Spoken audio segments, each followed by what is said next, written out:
Thank you, Jordan. The St. Catherine High girls, who moved up from finishing 10th in 2019 at the Issa Grace Kennedy Boys and Girls Championships to 6th in 2021, will once again be pushing to better that performance at this year's staging. Denise Walters has our champs preview. Head coach of the St. Catherine High girls team knows it's ambitious, but he has his sights set on breaking into the top 5. Of course, the likes of Homewood, we respect them.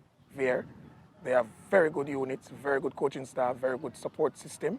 So it can't be easy. They're not going to give us that 5th or 4th, right? They are going to bat a tooth and nail to maintain their position. But we'll be coming, and we welcome the competition. James says the team's preparations are coming along. It's more the mental aspect of it.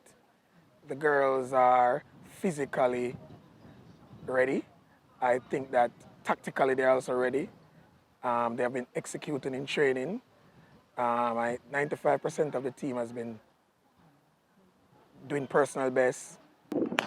He expects to get a number of points across one particular class.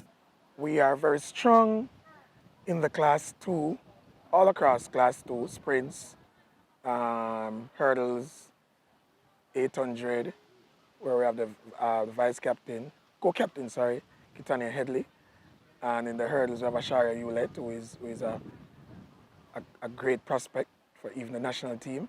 And the girls, despite some minor hiccups, are ready to deliver. I need to work on my tour. I need to work on running the corner more and not jogging it as I need to.